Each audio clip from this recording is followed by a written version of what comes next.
4 ದಿವಸಗಳ ಹಿಂದೆ ಹಿಪ್ಪರಗಿ ಬ್ಯಾರೇಜದ 22ನೇ ಗೇಟು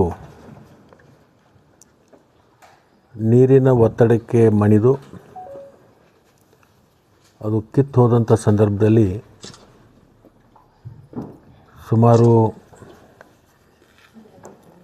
8 ರಿಂದ 9 ಸಾವಿರ ಕ್ಯೂಸೆಕ್ಸ್ ಆ ಗೇಟದಿಂದ ನೀರು ಹೊರಗಡೆ ಹೋಗ್ತಾಯಿತ್ತು.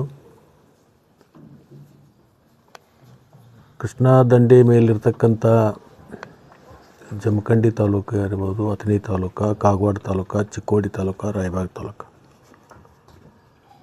ಈ 5 ತಾಲೂಕಿನಲ್ಲಿ ಬರ್ತಕ್ಕಂಥ ಸುಮಾರು 700 ಹಳ್ಳಿಗಳು ಕುಡಿ ನೀರಿನ ಅವಲಂಬನೆ ಅದೇ ನೀರಿನ ಮೇಲೆ.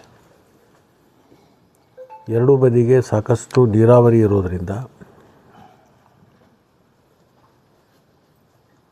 ಸುಮಾರು 3 ಲಕ್ಷ ಹೆಕ್ಟರ್ ಪ್ರದೇಶಕ್ಕೆ ನೀರನ್ನು ಕೊಡ್ತಕ್ಕಂಥ ಒಂದು ಪ್ರದೇಶ.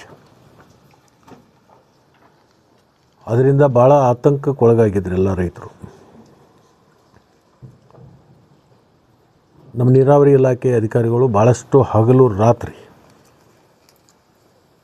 ಊಟ ನಿದ್ದೆ ಬದಿಗಿಟ್ಟು ಯುದ್ಧೋಪಾದಿಯಲ್ಲಿ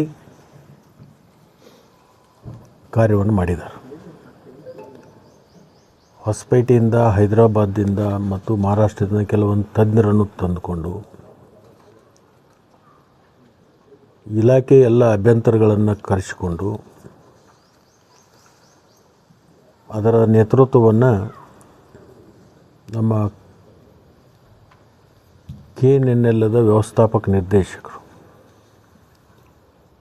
ರಾಜೇಶ್ ಅಮೀನ್ಬಾಯಿ ಅವರ ಒಂದು ಹಿರಿಯತನದಲ್ಲಿ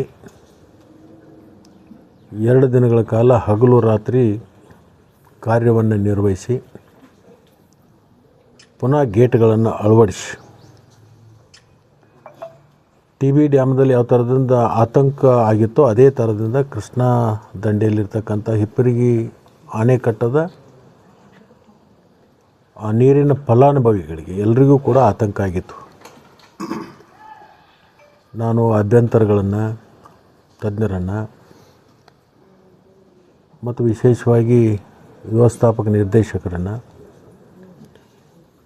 ಮತ್ತು ಈ ಕಾರ್ಯದಲ್ಲಿ ಪ್ರತ್ಯಕ್ಷವಾಗಿ ಅಪ್ರತ್ಯಕ್ಷವಾಗಿ ಏನು ಸಹಕಾರ ಮತ್ತು ಸಹಾಯವನ್ನು ಮಾಡಿರ್ತಕ್ಕಂಥ ಎಲ್ಲ ಜನರಿಗೂ ಕೂಡ